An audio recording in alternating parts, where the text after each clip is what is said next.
7 intentos. Ahí está, muy bien. Compartimos la pantalla. ¿Ven mi pantalla?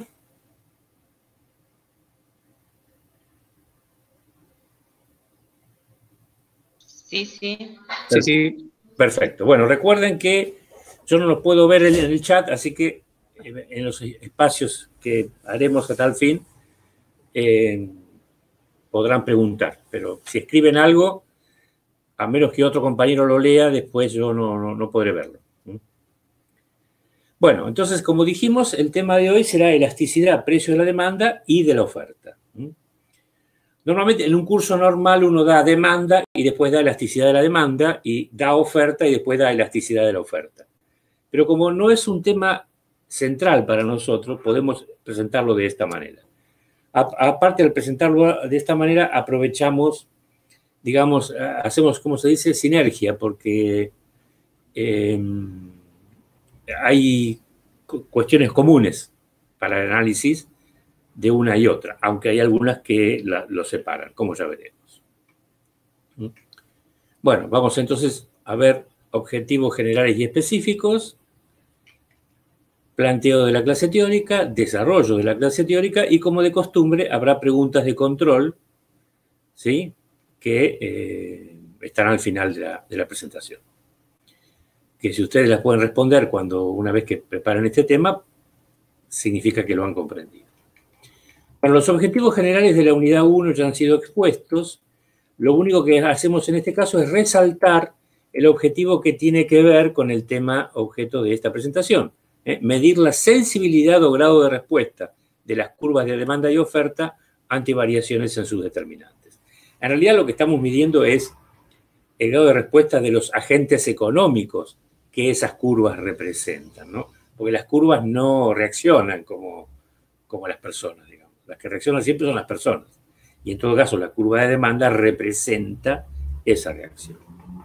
Los objetivos específicos del tema, estos sí están planteados en particular.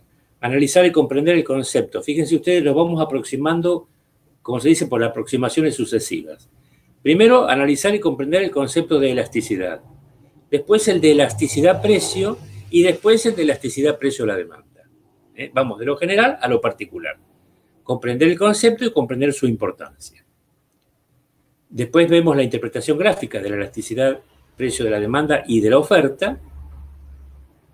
Vemos los determinantes de la elasticidad de la demanda, que no son los determinantes de la demanda. Hay que aclararlo de movida. Y vamos a intentar establecer lo que yo llamo una ley de formación. O sea, ¿qué podemos decir de cada uno de los determinantes? Lo mismo para el caso de la oferta y como una aplicación, el concepto tiempo en el caso particular de las curvas de ofertas para, digamos, entender un poco que este concepto de elasticidad tiene su importancia.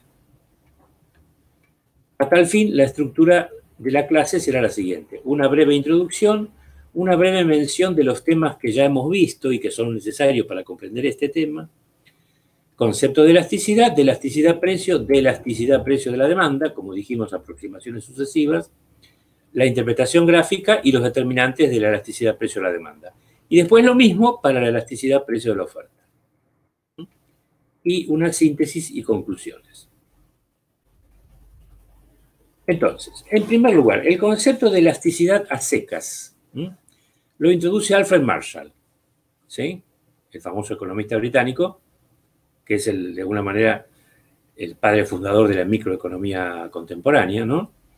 Y lo hace para cuantificar la variación experimentada por una variable al cambiar otra. O sea, lo que intenta medir es, frente a cambios en una variable, ¿qué pasa con la otra variable? ¿Sí? Y es un concepto que remite un poco a la física, digamos, ¿no?, a las cuestiones del movimiento. Para entender el concepto económico de la elasticidad debemos partir de la existencia de dos variables. O sea, siempre tiene que haber dos variables, una dependiente y otra independiente. Y lo que analiza este concepto es qué pasa o cómo cambia la variable dependiente cuando se produce un cambio en la variable independiente. Entonces acá menciona, por ejemplo, el número de automóviles vendidos y el precio de los automóviles. Claramente, el número de automóviles vendidos dependerá, entre otras cosas, del precio, de su precio. Y la otra es el Producto Interno Bruto, que es una magnitud macroeconómica que oportunamente veremos, y los tipos o tasas de interés. Entonces, la elasticidad lo que mide es la sensibilidad o capacidad de respuesta o de reacción de la cantidad de automóviles vendidos ante la variación del precio de los mismos. O sea, la pregunta sería la siguiente. Yo sé por ley de la demanda que si aumenta el precio de los automóviles, por ejemplo, la cantidad demandada de los mismos va a descender. Lo que no sé, por esa misma ley, es en cuánto va a descender o en qué proporción lo va a hacer. Bueno, eso es lo que intenta medir el concepto de elasticidad.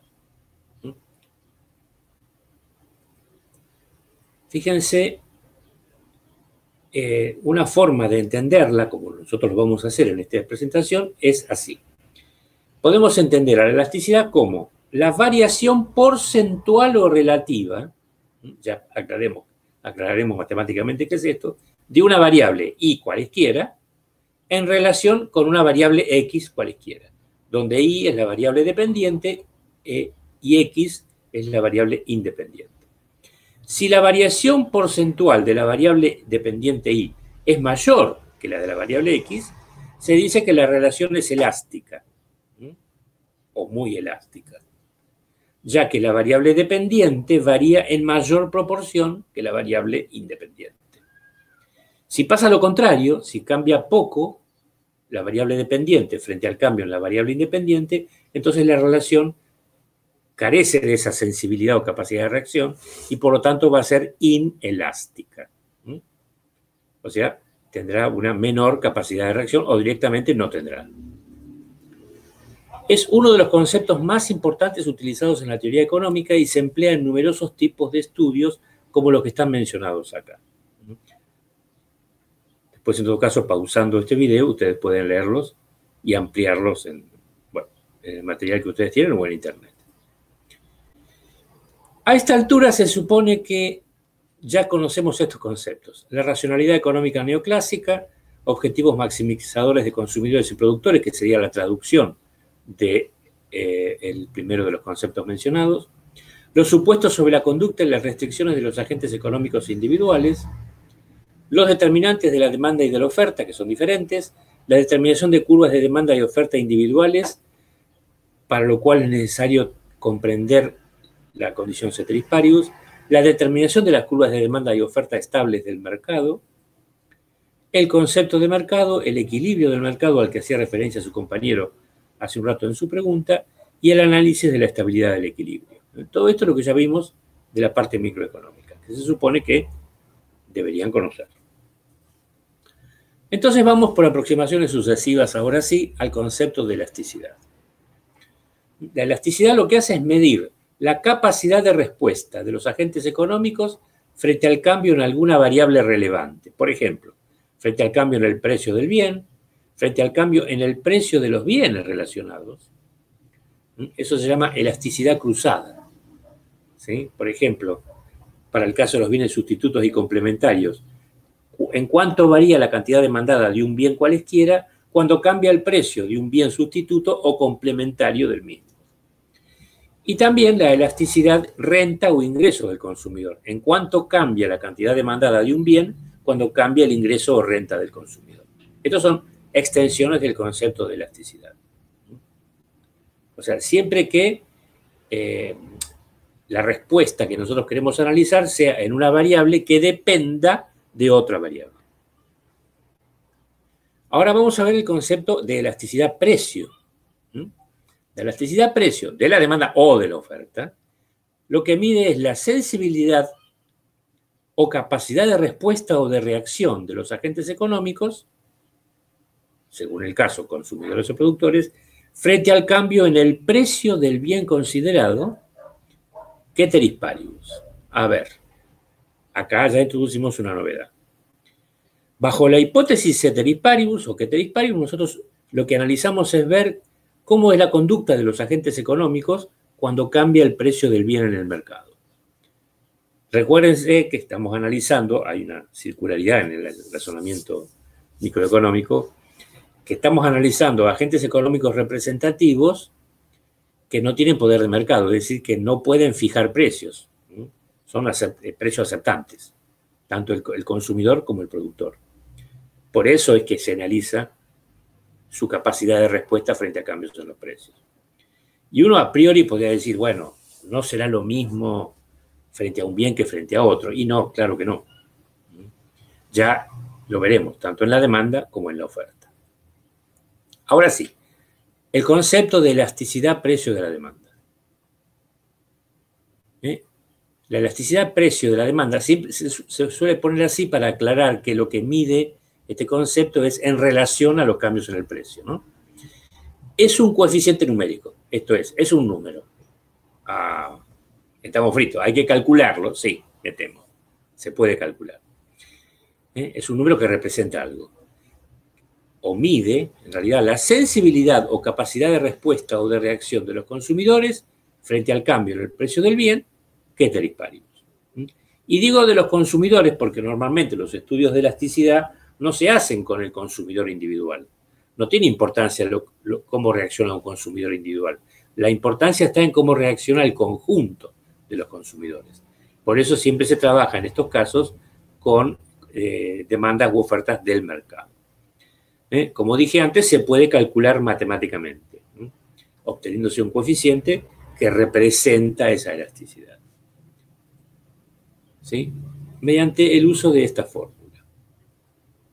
Bueno, aquí ya empezamos con cosas raras. Esta es una ecuación, tiene dos miembros, fíjense. La E por elasticidad, es la letra griega mayúscula epsilon. Elasticidad, precio a la demanda, es lo que significa esto, EPD. ¿A qué es igual? Es igual a un cociente. Esto es un cociente, o una división. La parte de arriba del cociente se llama numerador. La parte de abajo se llama denominador. Siempre el denominador es el pivot. Los chilenos no dicen dividido por, dicen partido por ejemplo. Bueno, entonces, esto ya lo sabemos. Este triangulito es la letra delta griega mayúscula que significa variación. Y esto también lo conocemos, es la cantidad demandada. Y en el denominador, esta es la variación y este es el precio. También lo conocemos. Lo que pasa es que aquí aparece un símbolo de por ciento. Entonces, esto es lo que se llama variación porcentual de la cantidad demandada. Y esto es lo que se llama variación porcentual del precio. Es decir, que son dos porcentajes. ¿Qué sé yo? Por ejemplo, 20% sobre 10%. O al revés, 10% sobre 20%. Si yo hago la división, obviamente los 2% se simplifica. Por ejemplo, en el caso de 10% dividido 20%, simplifico los porcentajes, me queda 10 sobre 20. Si simplifico eso es igual a un medio, o lo que es lo mismo, 0,5. Y es un número, ese es un coeficiente, por ejemplo. Si fuera 20 sobre 10%, es al revés, me va a dar 2. Es otro coeficiente. Y si fuera 20% sobre 20%, me va a dar 1. ¿No es cierto? Cuando numerador y denominador son iguales, el resultado de esta operación matemática es un 1. 20 dividido 20 es 1. Bueno, ¿cómo se lee esto? La elasticidad precio de la demanda, es decir, lo que está en el primer miembro, es igual a la variación porcentual o relativa de la cantidad demandada, que es lo que representa el numerador, sobre la variación porcentual o relativa del precio del bien, que es lo que representa el denominador. ¿Sí? Esa es la fórmula general de la elasticidad precio de la demanda.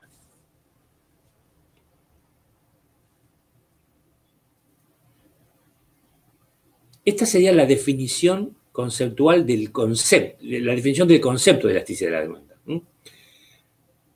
Es la variación porcentual de la cantidad demandada de un bien cualquiera, ocasionada por una variación previa en su precio de un 1%. ¿Sí? Manteniéndose constantes todos los demás factores que afectan a la cantidad demandada. Esto es ceteris paribus. Entonces, si me dicen que la elasticidad es 2, ¿cómo interpreto ese 2? Bueno, Es muy fácil. De acuerdo a lo que dice esta definición, sería así. S2 significa que frente a una variación de un 1% en el precio, la cantidad demandada variará en un 2%. ¿Sí? Y si fuese el 0,5 que dijimos antes, bueno, en ese caso, frente a una variación del precio de un 1%, la cantidad demandada variará en un 0,5%. Esa sería la interpretación económica de ese coeficiente. Esta fórmula es importante tenerla presente, por eso la recuadramos.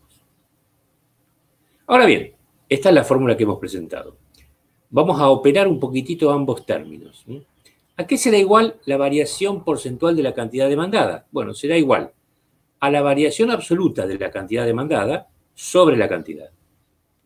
O sea, ¿en cuánto cambia la cantidad? Por ejemplo, si antes se demandaba 10 y ahora se demandan 8, la variación absoluta es 2, el cambio en la cantidad, sobre la cantidad base, que sirve de base para la operación, es decir, la cantidad en el momento inicial. Y lo mismo con el precio. La variación porcentual o relativa del precio será igual a la variación absoluta del precio dividido el P. Acá, por alguna razón que no alcanzo a comprender, este término no quedó exactamente igual que este, pero debe entenderse en este sentido. Operando matemáticamente, esta fórmula queda estructurada de esta manera. La variación absoluta de la cantidad demandada dividida la variación del precio por precio sobre cantidad. O sea, es un reordenamiento de los términos que aparecen en esta ecuación. Ese es otro concepto importante. O sea, esta es la fórmula general de la elasticidad, aunque la misma puede perfeccionarse para casos concretos, como veremos. La expresión recuadrada quedó desdoblada en dos términos, como ya dije, que están multiplicados entre sí. Un cociente entre las variaciones absolutas de cantidad y precio, que es este, que es representativo de la pendiente de la curva de demanda, multiplicado por otro cociente que involucra a la cantidad y al precio considerados. Fíjense ustedes, si esta fuera una curva de demanda lineal, ya hemos dicho que esa curva tiene la pendiente constante. O sea, esta parte del término sería siempre igual. Pero esta parte no. ¿Sí? Porque aquí habría que ver en qué tramo de la curva estamos ubicados. Por lo tanto, ya estamos anticipando algo, que en una curva de demanda de pendiente normal, aunque la pendiente de la curva sea la misma, la elasticidad no será constante a lo largo de toda la curva. Bueno, ¿cómo puede perfeccionarse esa fórmula previamente expresada? La misma se denomina elasticidad precio en el punto y explora lo que acontece para cada uno de los puntos de la curva de demanda, que dijimos que era la famosa cantidad demandada. Ahora, eso me crea un problema matemático de cálculo que hace que cuando yo estoy entre dos, normalmente para calcular la elasticidad, tengo que hacer variar el precio, y al hacer variar el precio, varía la cantidad. O sea que estoy entre dos puntos de la curva. ¿Sí? Entonces, según cómo trabaje al resolver esa cuenta, me va a dar valores diferentes si tomo como punto de partida un punto o tomo como punto de partida otro punto. ¿Sí? Ténganme fe, esto es así.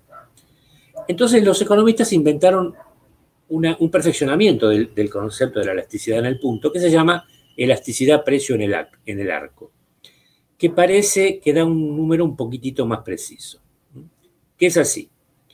En vez de dividir la variación absoluta de la cantidad por la cantidad inicial o por la cantidad final, lo hacemos por un promedio de las cantidades consideradas, es decir, Q sub 1 más Q sub 2 dividido 2. Y lo mismo con los precios. En vez de dividir la variación absoluta por un precio o por el otro, lo dividimos por el promedio de precios, es decir, los sumamos y los dividimos por 2. Obviamente, matemáticamente, este 2 con este 2 se eliminan de la fórmula. Y haciendo la misma operación matemática que hicimos antes, fíjense, la fórmula queda expresada también como el producto de dos cocientes. Por un lado, esto, que era la variación absoluta de cantidad demandada y precio, que representa la pendiente. Y por otro lado, el otro cociente que en vez de tener como antes, un precio y una cantidad, ahora tiene la suma de ambos precios sobre la suma de ambas cantidades. Esto es lo que se llama elasticidad precio en el arco, por ejemplo, entre los puntos A y B. ¿Por qué se llama en el arco? Bueno, porque sería un arco de circunferencia, pensando en una curva de demanda no lineal. En una curva de demanda no lineal, una parte de esa curva puede asimilarse a lo que sería un arco de circunferencia. Eso viene de la geometría. Entonces, la fórmula recuadrada permite explorar lo que sucede entre dos puntos cualesquiera de una curva de demanda, por ejemplo, A y B. O sea, la fórmula vale, una vez hecha la sustitución numérica, para ese arco. Y permite calcular el valor más representativo, comprendido entre dichos puntos. En los libros se la llama elasticidad promedio. A mí no me gusta esa denominación, pero bueno, para una curva de demanda lineal funcionaría. Hacemos acá la primera pausa y escucho sus preguntas.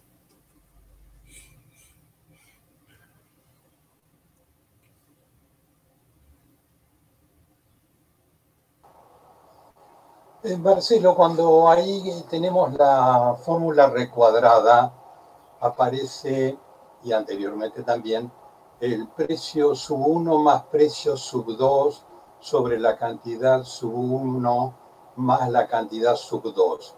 ¿Pueden ser más de 2 o matemáticamente tiene que ser comparado dos precios con dos cantidades? Solo vale para comparar una situación con otra. Bien. Si quisiera hacerse, si están involucradas más precios y más cantidades, siempre habría que tomar la primera y la última. Claro, el arco. El arco completo. Bien. Y la otra pregunta, ¿cuál es el motivo por el cual se invierten precio y cantidad? El precio con la cantidad, que antes estaba cantidad como numerador. Es un problema de razones y proporciones. De las matemáticas viene eso. Bien. Gracias.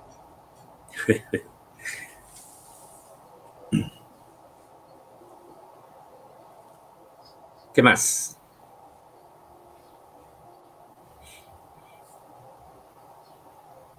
Un error frecuente de los estudiantes, hay dos errores frecuentes cuando utilizan esta fórmula. Una es poner acá, en vez de más, menos, o sea, restarlos. Claro. ¿Sí? Con lo cual, bueno, el valor obtenido es horrorosamente malo, digamos. Y el otro error que cometen es acá, en vez de poner por, es poner más. Lo cual también es un error importante porque no surge de ninguna parte de acá, digamos. El error es frecuente, no solo en esta facultad, también entre los estudiantes de económicas pasa, y esto tiene que ver con los escasos conocimientos heredados de la escuela secundaria de matemáticas. Me temo.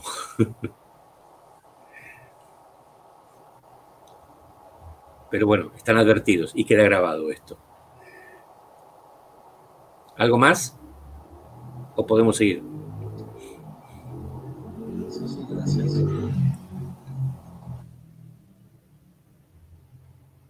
Bueno, tomaré eso como un sí. Bueno, esta es la fórmula que hemos obtenido en la diapositiva anterior. Normalmente hay dos preguntas fundamentales que se hacen sobre el coeficiente de elasticidad precio de la demanda. Vamos a ver la primera de ellas. ¿Cuál es el signo del coeficiente? Bueno, esta es fácil. La elasticidad precio de la demanda tiene signo negativo. ¿Por qué? Por ley de la demanda. Puesto que lo accesorio sigue siempre a lo principal, el coeficiente tendrá signo negativo, ya que ante un aumento del precio, la cantidad demandada descenderá. O, si ustedes quieren, ante una disminución del precio, la cantidad demandada aumentará, como consecuencia de la relación inversa entre ambas variables. Por lo tanto, en el cociente expuesto, siempre habrá un término negativo que explica esta afirmación. A ver, analicemos el término. Obviamente, precios y cantidades son positivos. No tendrían sentido económico si fuesen negativos. Pero si el precio sube, es decir, esto es positivo, la cantidad demandada baja, esto es negativo. Y si el precio disminuye, esto sería negativo, la cantidad demandada subiría, esto es positivo. Por lo tanto, esta primera parte del cociente, uno de los dos términos es negativo. Entonces, ese valor negativo negativiza todo el resultado del cociente.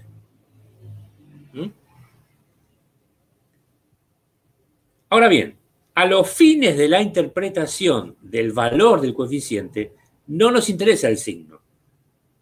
Por lo tanto, se suele envolver el resultado obtenido entre barras de valor absoluto.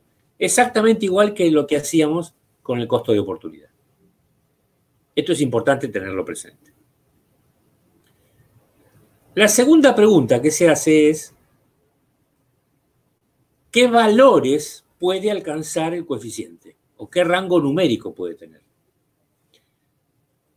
Bueno, resulta que, aunque es más compleja de responder, resulta que el rango de respuestas abarca todo el campo numérico.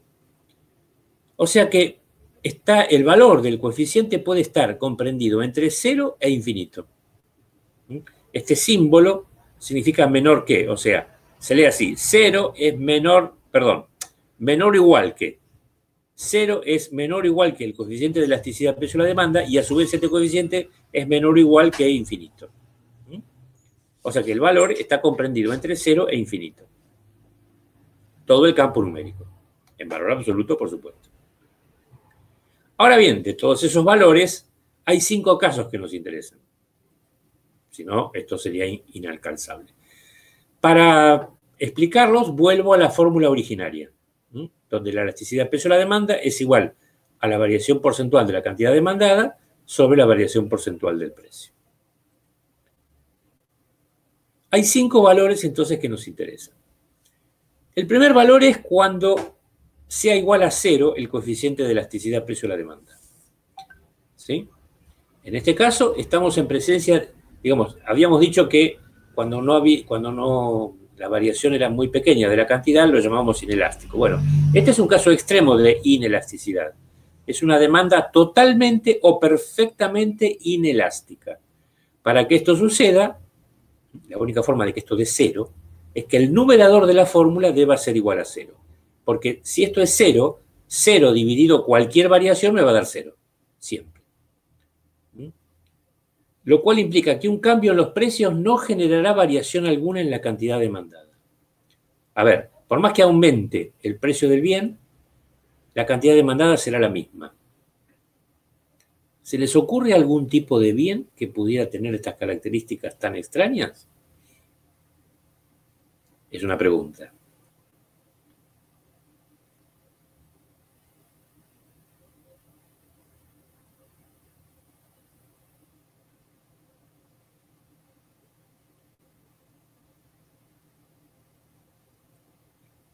¿Siguen ahí?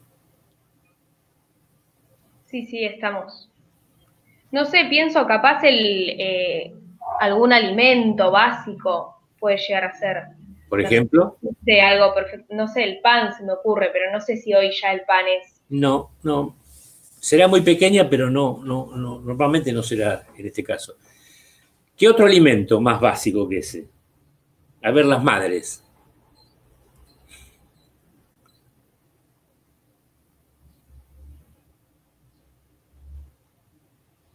La leche maternizada, por ejemplo.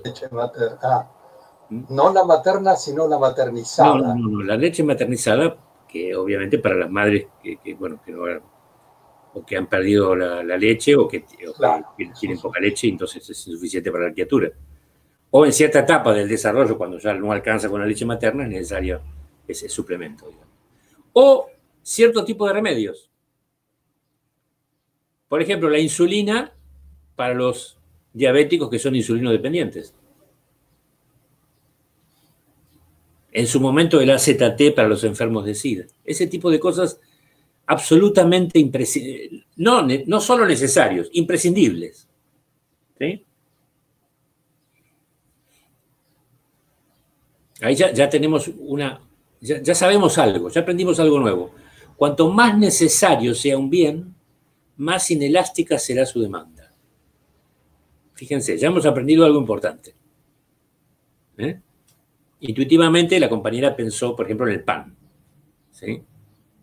Es cierto, digamos, en la Revolución Francesa se inicia con los motines por el precio del pan, ¿no? Los que estudiaron, no sé si estudian moderna o en contemporánea la Revolución Francesa. En las dos. ¿Eh? En las dos. En las dos, ¿Desde dos perspectivas teóricas diferentes? Así es, así es. Qué interesante, no sabía eso. Bueno, algunos textos que se ven, que son igual. Hay uno en especial que dice cómo lo tomaron las distintas corrientes históricas, pero después sí, hay dos perspectivas. Lo que pasa es que uno es el final de un periodo y el otro es el comienzo. ¿Y si fueran las dos cosas? No, para mí... No, para mí las dos cosas. A mí... Bueno, pero no importa. Seguimos. Pero bueno. Seguimos. Pero está bien. No, digo, por la famosa frase de María Antonieta, ¿no? ¿Por qué el pueblo está enojado? Porque no tiene pan. Bueno, si no tiene pan, que coman tortas. No sé si es cierta o no la anécdota, pero figura en varios lugares, ¿no? Para mostrar la frivolidad de la reina Habsburgo. Lo cual no justifica que le hayan cortado la cabeza, ¿no? Eso es otro debate, digamos, pero es una muestra representativa de cómo esta nobleza estaba, digamos, bailando en la cubierta del Titanic, para decirlo en otros términos. Evidentemente, en ese caso, el pan tenía una elasticidad, no sé si cero, pero próxima a cero. Si uno hubiera podido medirla en aquel momento. Para la población francesa y sobre todo para los campesinos. En el otro extremo, cuando el valor del coeficiente tienda al valor máximo, a infinito. Recuerden siempre esto, que infinito es un número que está por fuera de la experiencia humana en general, ¿no? En este caso estaríamos en presencia de una demanda totalmente o perfectamente elástica, sería el mayor caso de elasticidad posible. Para que esto suceda, el denominador, es decir, esta parte, debe tender a cero o ser cero. Lo que significa que ante cambios infinitesimales en el precio del bien, la cantidad demandada variará en una inmensa proporción. ¿Sí? Ahora, si yo divido por cero, puede que alguien me diga, no, pero ese caso es indeterminado, no se puede resolver, profesor. Es cierto, en la matemática convencional no se puede resolver, pero existen ciertas técnicas, la regla de L'Hopital y la aplicación del límite, que permiten, salvando las distancias, resolverlo, y entonces cuando esto tiende a cero, el resultado será un valor que tenderá a infinito. A mí me gusta más decir que tienda al hecho de que sea igual a. Nos reservamos el caso de la explicación de esta demanda para más adelante. Ahora, estos casos son casos extremos, obviamente. Son difíciles, ¿sí? Pero hay casos que nos interesan más, que son más posibles de ocurrir, más probables. Cuando el valor del coeficiente es mayor a 1, elasticidad es mayor a 1. En este caso estamos en presencia de una demanda parcial o relativamente elástica. Es decir, cuando el valor del coeficiente, como en el ejemplo que di al inicio, valiera 2, por ejemplo, esa demanda es parcial o relativamente elástica. No es perfectamente elástica como la infinita, es parcial o relativamente elástica. Para que esto suceda, el numerador de la fórmula tiene que ser mayor que el denominador. Por ejemplo, 20% dividido 10%. Eso me daría 2. Esto significa que un cambio en el precio producirá un cambio proporcionalmente mayor y en sentido inverso en la cantidad demandada. Por ejemplo, si el precio aumenta un 10%, la cantidad demandada disminuirá un 20%. Entonces me queda menos 20% dividido 10% igual a menos 2. Lo envuelvo entre barras de valor absoluto y me olvido del signo. Otro valor notable es cuando el valor del coeficiente sea igual a 1. En este caso estamos en presencia, se llama, de una demanda de elasticidad unitaria. Es muy difícil encontrar un bien que empíricamente dé exactamente 1. Sí, en cambio, hay bienes que se aproximan, ¿no? 0,90 y pico o 1,0 algo, digamos. Sí, hay unos cuantos. Pero que dé exactamente 1 es difícil. Para que diera 1, el numerador y el denominador tienen que ser iguales. Esto implica que un cambio en el precio producirá un cambio proporcionalmente igual o equiproporcional y en sentido inverso en la cantidad demandada. Por ejemplo, si el precio aumenta un 10%, la cantidad demandada disminuiría un 10%. Entonces, el resultado de esta fórmula o de esa cuenta me daría -1. Y finalmente, cuando el valor del coeficiente sea menor a 1, siempre en valor absoluto, ¿eh? En este caso, estamos en presencia de una demanda parcial o relativamente inelástica, ¿eh? No es perfectamente elástica cuando es igual a 0. Recuerden, 0 e infinito son casos extremos. Para que vuelva a ser, para que dé un número menor a 1, el numerador tiene que ser menor que el denominador. Por ejemplo, aumenta el precio del bien un 10% y la cantidad demandada disminuye un 5%. Entonces me quedaría -5% dividido 10%. Eso también da un medio, es decir, 0,5 con número negativo. Un cambio en el precio producirá un cambio proporcionalmente menor y en sentido inverso en la cantidad demandada, como el ejemplo que acabo de dar. ¿Cómo se interpreta gráficamente la elasticidad precio de la demanda? Bueno, para poder ilustrar esta cuestión voy a hacer una comparación entre dos curvas de demanda. Voy a hacer algo que normalmente no sucede. Voy a, en un mismo gráfico, mostrar dos curvas de demanda para ver cuál es más elástica y cuál es más inelástica. Entonces, trazo esta curva, demanda X1, y trazo esta otra curva, demanda X2. ¿Qué sé hasta acá de estas dos curvas? Bueno, primero, son lineales. ¿Sí? Si son lineales, su pendiente será constante. Segundo, su pendiente o inclinación es diferente. ¿Sí? Una es más inclinada que otra. Y otra, si quieren, es menos inclinada. Por lo tanto, lo que puedo decir de estas dos curvas es que tienen diferente pendiente. Hasta aquí puedo decir eso. ¿Está bien? Una es más inclinada que la otra y son lineales y tienen, por lo tanto, diferente pendiente. Por construcción hay un único punto en la cual las curvas se intersectan. Entonces, por la navaja de Ockham tomaré ese punto para intentar hacer la demostración que pretendo. Entonces, fíjense, si proyecto ese punto hacia ambos ejes, obtengo una cantidad y un precio, a los que voy a llamar precio sub 0 y Q sub 0. ¿Por qué es importante este punto? Porque es el único punto para el cual el precio y la cantidad coinciden para ambas curvas de demanda. Es decir, que si estas fueran curvas de demanda, por ejemplo, de un bien cualesquiera, supongamos de trabajadores y capitalistas, por decir algo, ¿sí?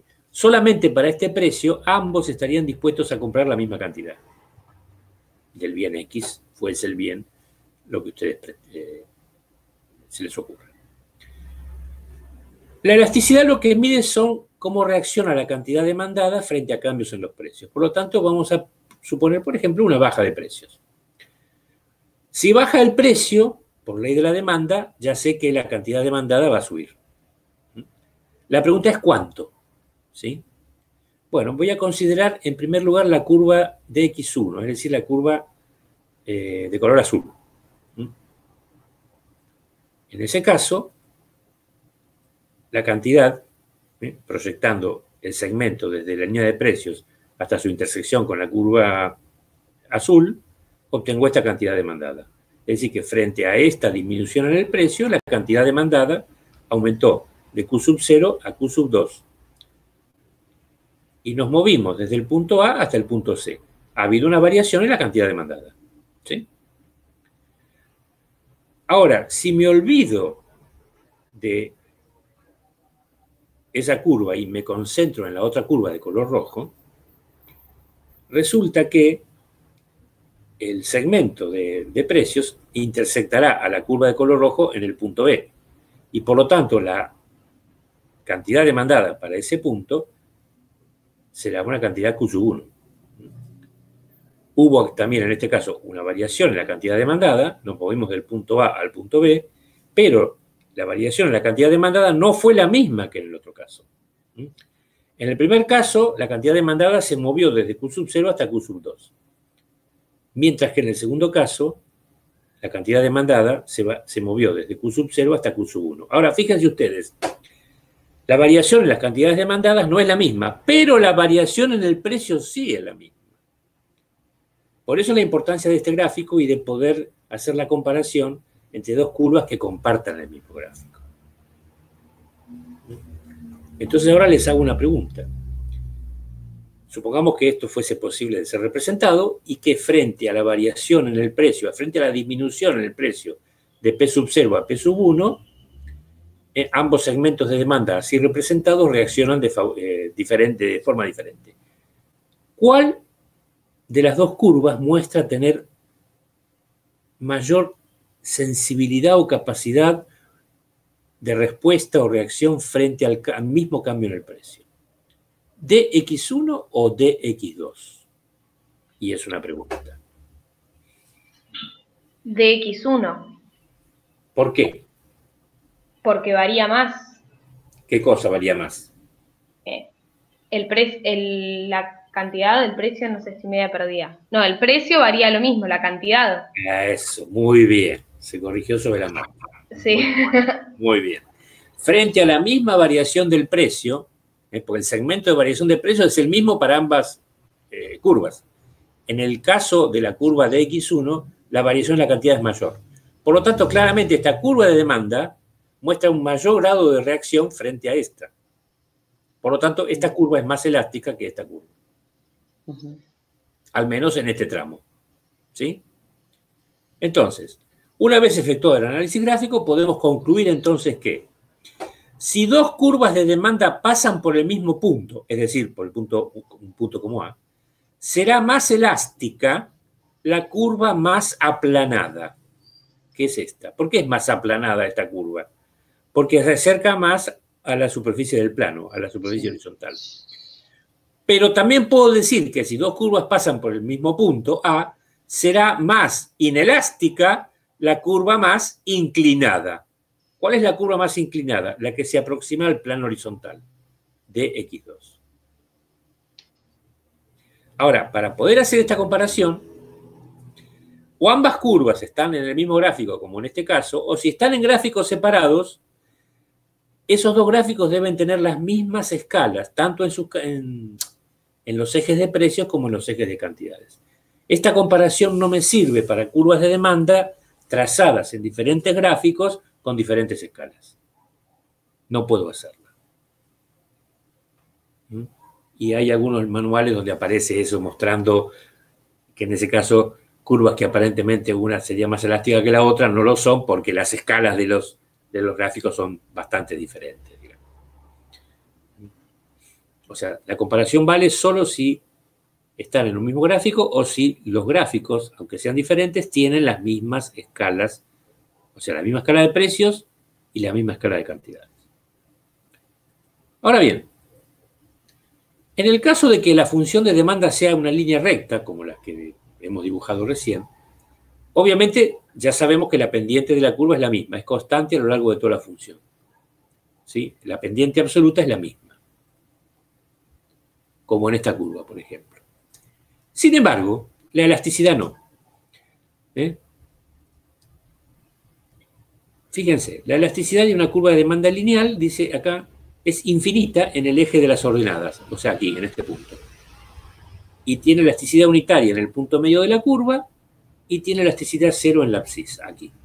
Es decir, lo que intenta mostrar esto es que en una misma curva de demanda lineal es posible encontrar todos los valores de elasticidad, desde el más pequeño hasta el más grande, trabajando con la fórmula de elasticidad en el punto.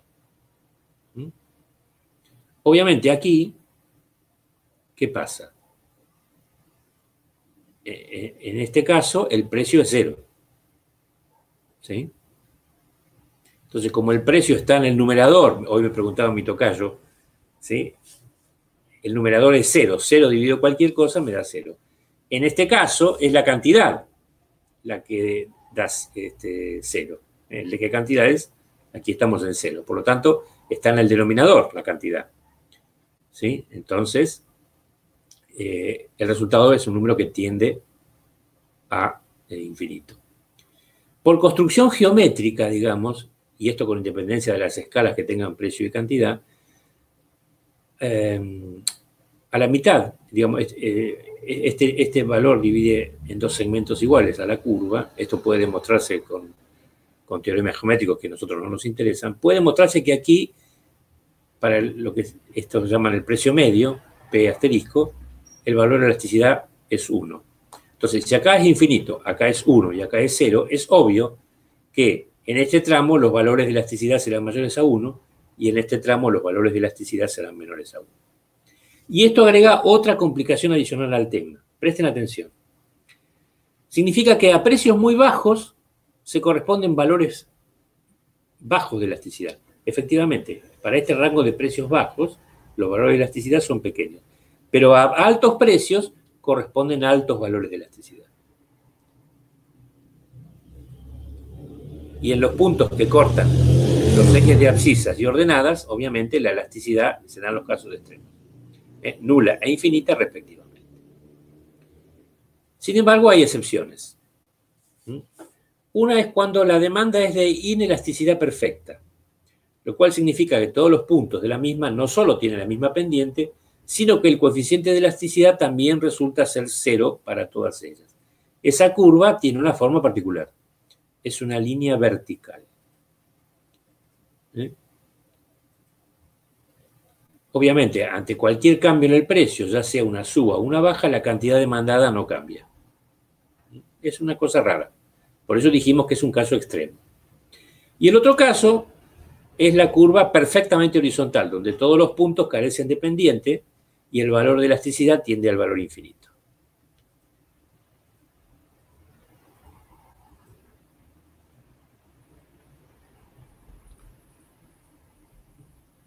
Esta elasticidad entonces es igual o tiende a infinito. Para una línea horizontal, una curva de demanda que después va a ser importante para el análisis de los mercados. ¿Sí?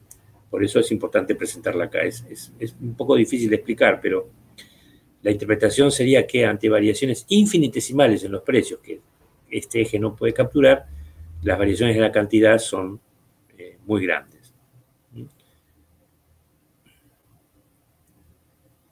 Pero bueno, por suerte, el grueso de las curvas de demanda no son ni como esta, sino que son de pendiente negativa. Hacemos otro intervalo. Y ahí escuchamos preguntas. En el gráfico de la izquierda, donde es una inestabilidad, inelasticidad perfecta, Sí. se podría dar el caso de que el mismo producto tenga distintos precios según donde yo lo compre, en un supermercado, en un mercadito de la esquina, en el cual ese mismo producto, la misma calidad, compro la misma cantidad, pero tiene precio que puede fluctuar en un amplio rango, o no, pero puede fluctuar. Pero es el mismo producto.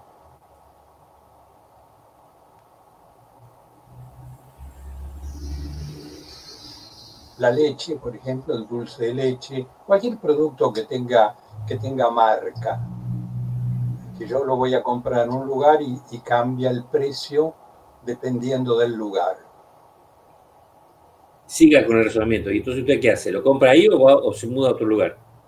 Bueno, todo depende. En este momento lo compro donde puedo y lo más cerca posible para evitar contagiarme. Pero quiero decir, sería un caso de que el precio podría variar muchísimo con la misma cantidad, la misma unidad. Sí, está bien, pero usted me está pensando en su reacción como consumidor individual. Eso Sí, es cierto. valdría para este caso si todos los consumidores, o mejor dicho, si usted fuese un consumidor representativo en este producto y todos los consumidores reaccionasen como usted. Entiendo. Lo que pasa es que me quedé enganchado con el tema de la demanda original y no que es individual, y acá es el conjunto. El conjunto, claro. Sí. Cierto, sí. Cierto. Sí, porque normalmente en los mercados, digamos, a ver, la figura del consumidor representativo, por supuesto, es una abstracción. Porque, digamos, si uno quisiera encontrar en un individuo real ese consumidor representativo, probablemente no lo encontrase. Digamos. Lo que pasa es que uno podía pensar que estadísticamente las variaciones entre las conductas de los consumidores se compensarían de tal manera que se aproximarían, con un grado de aproximación bastante razonable, si está construida bien la figura del consumidor representativo, a esa abstracción. O sea, la economía tiene que recurrir a abstracciones. Si no, no se pueden formular leyes económicas, porque si no serían todos casos particulares. Cierto. Y no habría entonces posibilidad de formular leyes que deben ser entendidas como regularidades, no es la ley de la gravedad, digamos, ¿no? O la ley biológica, o la ley de la entropía del universo, no es eso, es otra cosa.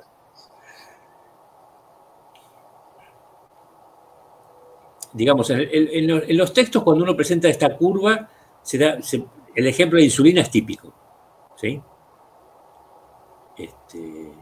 Obviamente, la insulina no es un producto que compren todos, lo compran solo los insulinos dependientes de sus familias. Y la última consideración que les interesa es el precio, digamos. Obvio. Porque, digamos, sin el uso de la insulina se mueren, o sea, no quiero ser dramático, pero es así. Es cierto. Aparte, bueno, esto no está pensado para el caso argentino, está pensado en general, digamos. Sabemos que Argentina tiene sus particularidades. ¿Alguna otra pregunta o comentario?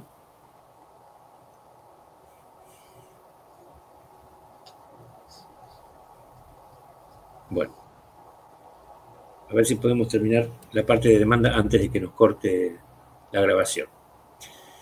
Determinantes de la elasticidad precio a la demanda. Es decir, hay ciertos elementos, variables o factores que explican por qué algunos bienes tienen demandas más elásticas que otras. O sea que es posible asociar tipos de elasticidad con tipos de bienes. Marshall, que es el inventor, si ustedes quieren, de este concepto, también es el que explicó cuáles son estos determinantes que afectan la elasticidad de los distintos bienes o servicios también. Entonces, el primer determinante, naturaleza de las necesidades que satisface el bien. Esto es, ¿cuán necesario es un bien? Si se trata de un bien de primera necesidad, es de esperar que los valores de elasticidad sean reducidos, pues difícilmente se puede dejar de consumir y, por tanto, las variaciones de la cantidad demandada ante cambios en el precio serán pequeños.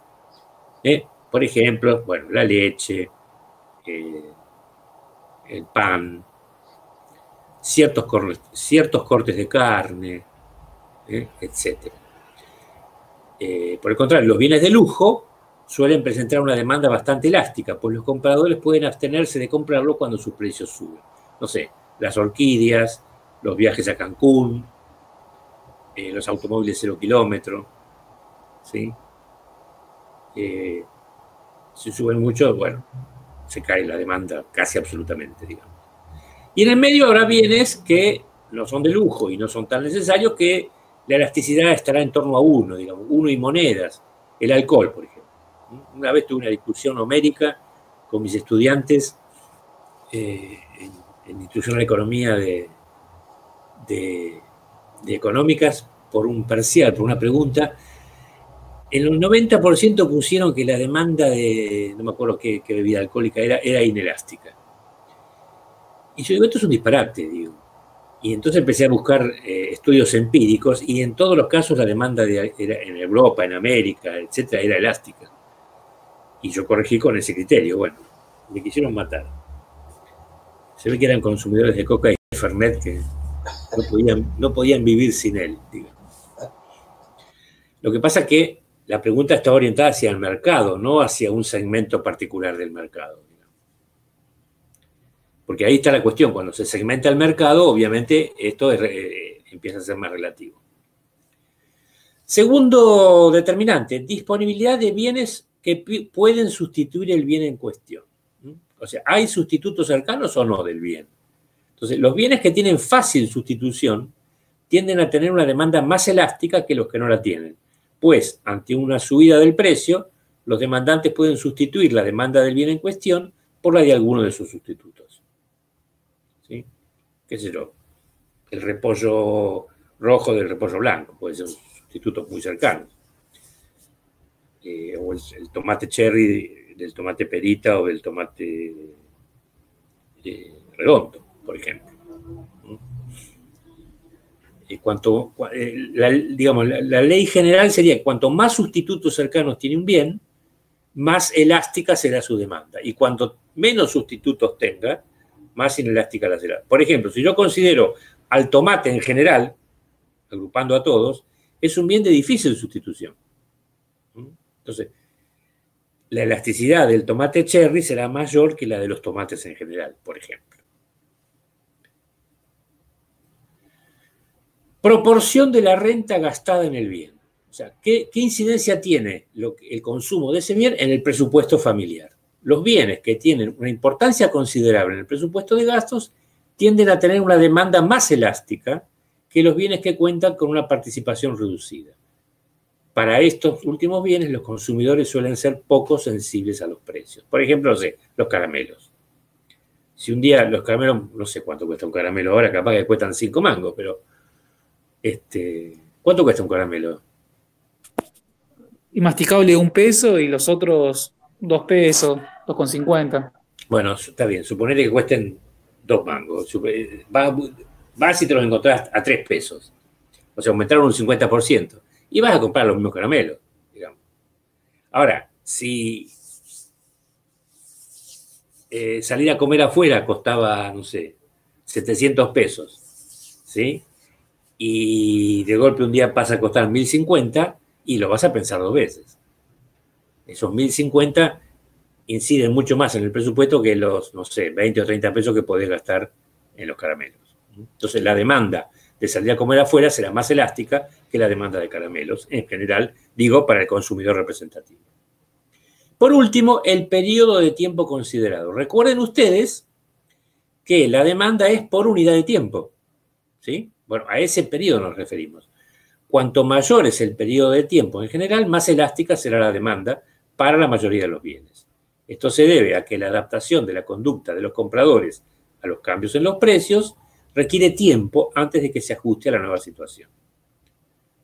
Otra razón por la que la demanda suele ser más sensible a largo que a corto plazo radica en la dificultad de realizar cambios tecnológicos inmediatos que permitan sustituir en el consumo unos bienes por otros.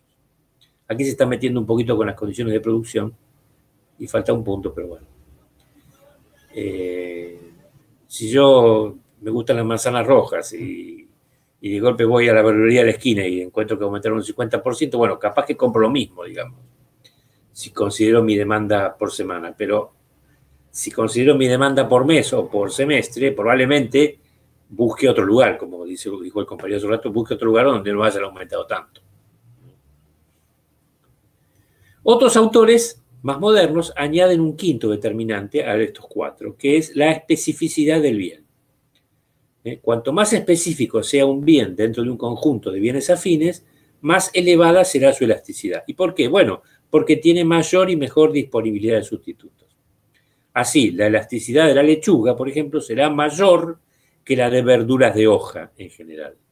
¿Por qué? Porque si aumenta mucho la lechuga, tengo otras verduras de hoja para sustituirlas. Pero si aumentan todas las verduras de hoja al unísono, o si estoy considerando solamente las verduras de hoja como un bien en general, y estoy sonado porque prácticamente no tienen sustitutos o tienen menos sustitutos que la lechuga.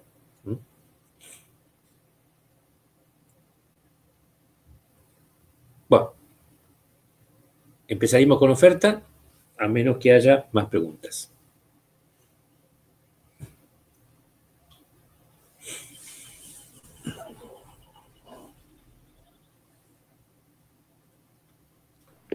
Profesor, yo no entendí muy bien lo del periodo de tiempo.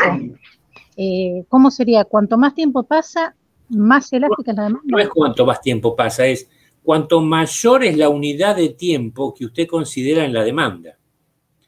Ah, perfecto, perfecto. Recuerde que la demanda es por un periodo de tiempo. La demanda semanal de tal cosa, o la demanda mensual, o la demanda anual. Entonces, si ponemos el mismo bien, manzanas rojas, es muy posible que la demanda semanal de manzanas rojas para el mercado sea mucho más inelástica que la demanda anual. Porque, bueno, en ese plazo de última, digamos, en el largo plazo puedo sustituir la manzana roja por la manzana verde o por otro tipo de frutos, digamos. Por ejemplo, a lo largo, en el año, con este tema, veo que hay frutas estacionales que pueden sustituir a la manzana. Por ejemplo, en el verano dispongo de damascos y duraznos que no tengo en el invierno. ¿Sí?